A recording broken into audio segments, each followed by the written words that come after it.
Hello and welcome to another episode of The Electric Norwegian. I'm Mats. Today, thanks to Andresen Bil in Askim, we are out in a Peugeot E.2008. It's in some ways very nice. In other ways it's a little bit... you could do better. But I guess that's how it is with everything. But ranges, I'm not going to measure it on this car. It says 520 or whatever it does on the door. With 79% it says 390 kilometers left. I've mucked about with it already and probably easily done 100 kilometers, so it's plenty enough for you. And the nice thing about these Stellantis cars is that they charge relatively quickly. Not super quick, relatively quickly. It's going to do just fine. Hello, Robert. Hi. Oh, it suddenly went dark and well, I've been busy. So you can see we have CarPlay.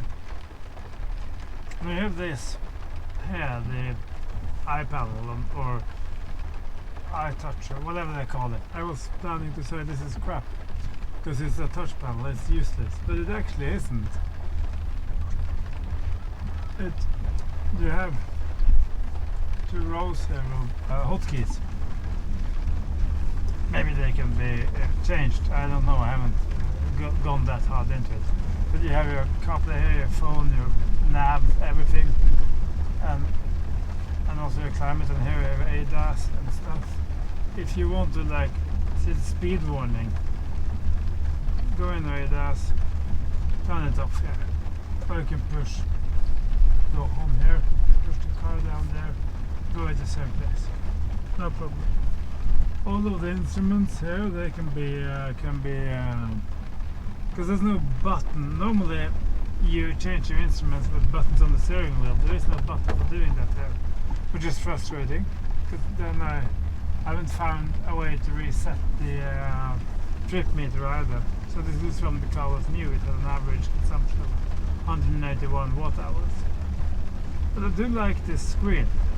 It's clear, crisp, very easy to use.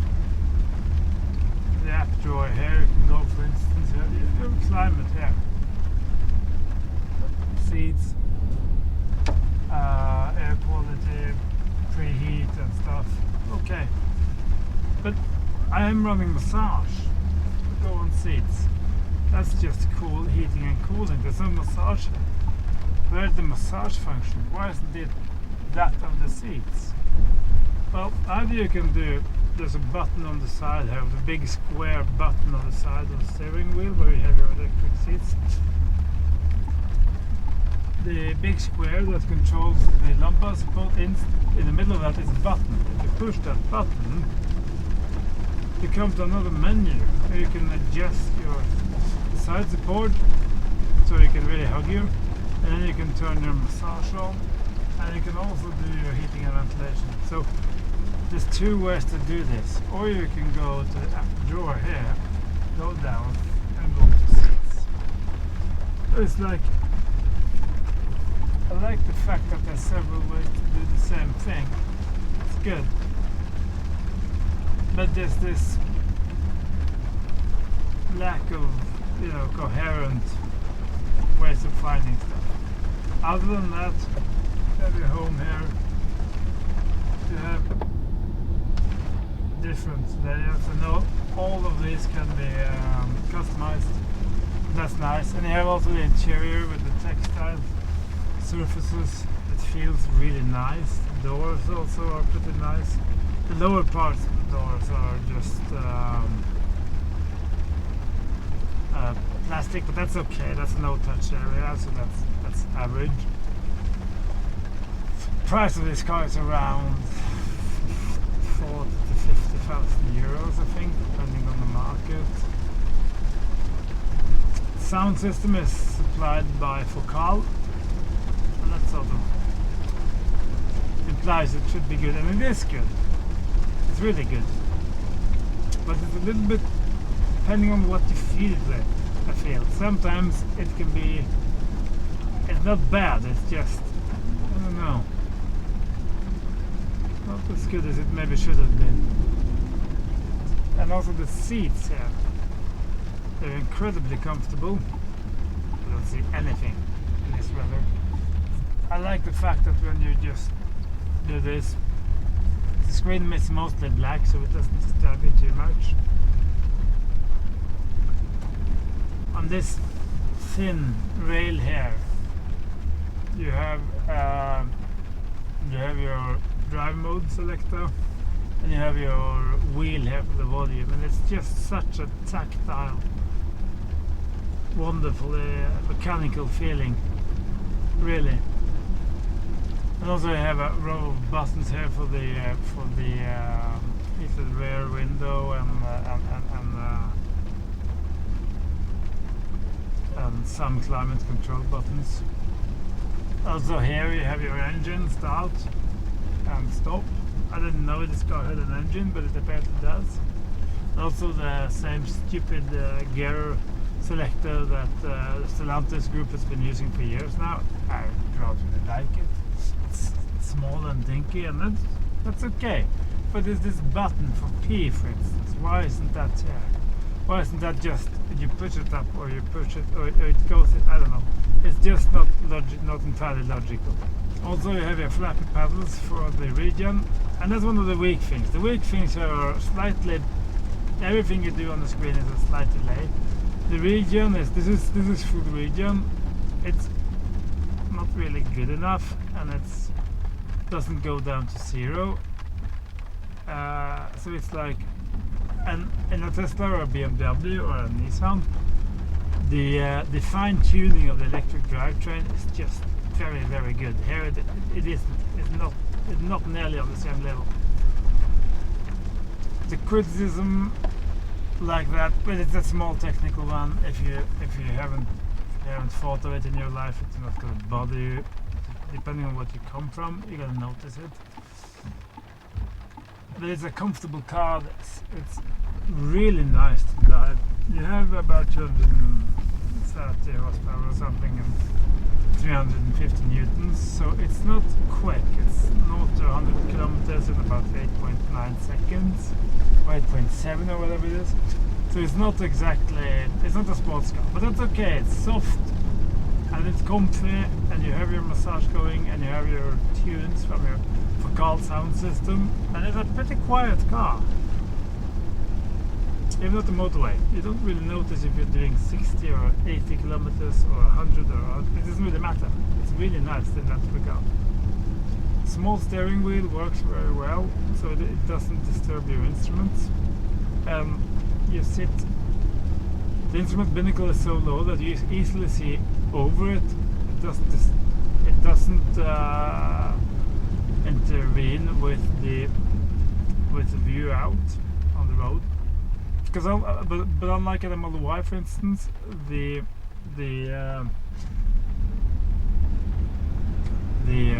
hood, the bonnet, is rather high, and there's no frunk there. They just haven't packaged stuff properly, so there's no reason for it to be like that. But it is, sadly.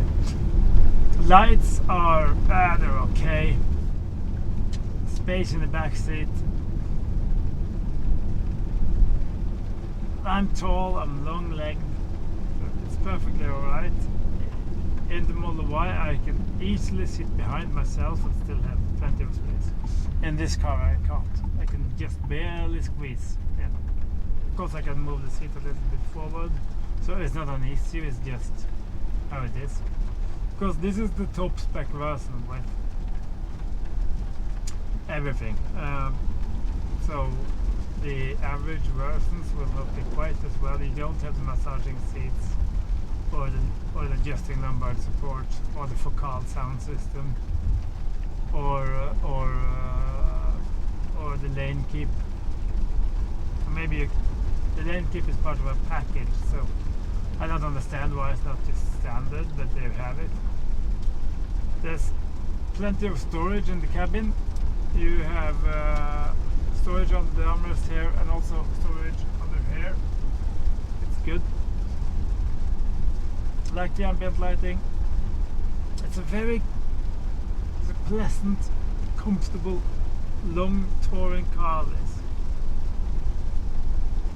we're at 59% now. We have 239 kilometers left, indicated left, so I haven't checked how much I've driven today, but driven at least 200 kilometers, probably a little bit more. So you can at least do 400 in this one, I'd imagine. Maybe not on a day like right now with this terrible weather. Over the last 100 kilometers it's averaged 194 watt hours. So that's not too bad. It's a big battery in this car though. It comes with several different batteries. One with 74 kilowatt hours or thereabout. This has 98 I think. So it's the first car in its class with a 100 kilowatt hour pack. Imagine if this was going to use a Tesla Model Y now, because it's a very energy efficient car. Imagine if this car had that drivetrain.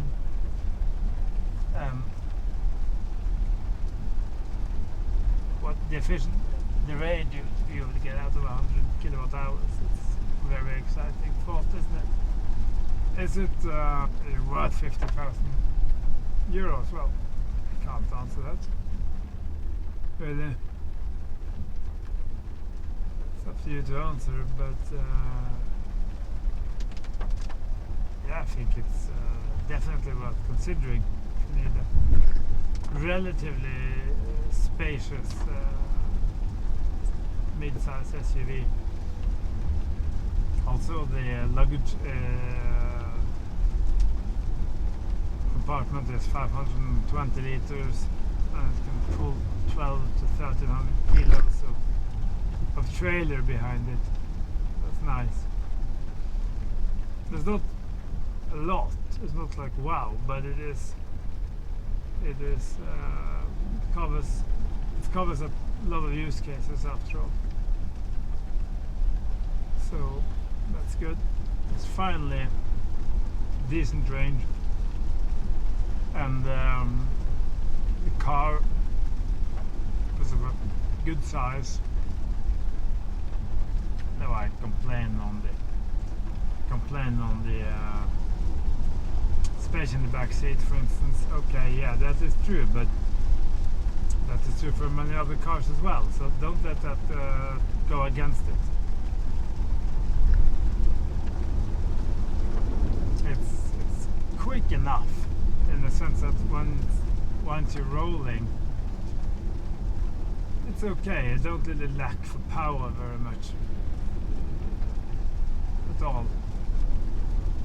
You just noticed in and out of some situations that the pickup isn't maybe where we maybe expect it to be, but yeah, okay. Throttle feel is alright, except for one thing. That's a bit annoying. The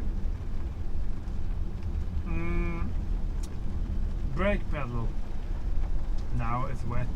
It's just no feel in the thing. And on wet brakes it's just awful, because you just don't feel anything happening until it bites, it stops, it just no. And they don't do the blending between regen and actual brake discs very well, so that means that top travel is sort of giving you nothing, or at least not much, and it doesn't give you any feedback, and then suddenly it grabs.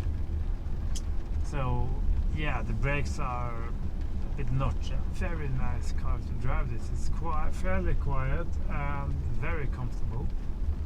Very comfortable. And once if you have owned a Peugeot before, or you've driven other Stellantis cars, and maybe you want something, it looks very cool. It looks brilliant actually. And also I like the interior of it. It's probably the best interior in class. Yeah, so this is the best interior in class. I also like the screen layout. Just wish it was a little bit more. It was easier to change kind of on the fly. Now you have to go into a few menus to do it. So it's possible, it's just not as intuitive as I wanted it to be. But all these are minor niggles. It's not a deal breaker. Yeah. Oh, you have this screen. I really like this. It shows you how much energy you've consumed.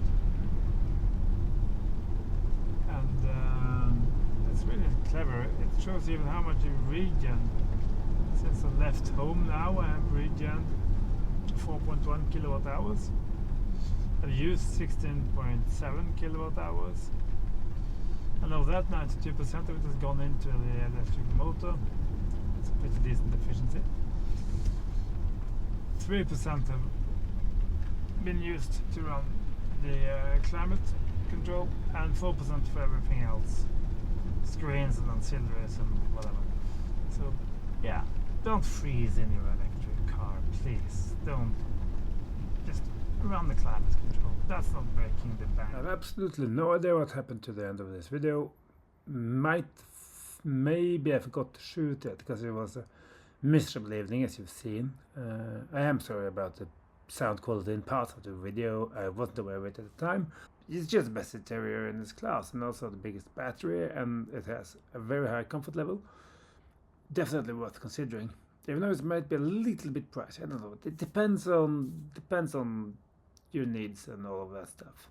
So thanks to Andreas and Bill for lending me the car. Thanks to you for watching. Take care, and I'll see you in another video. Bye bye.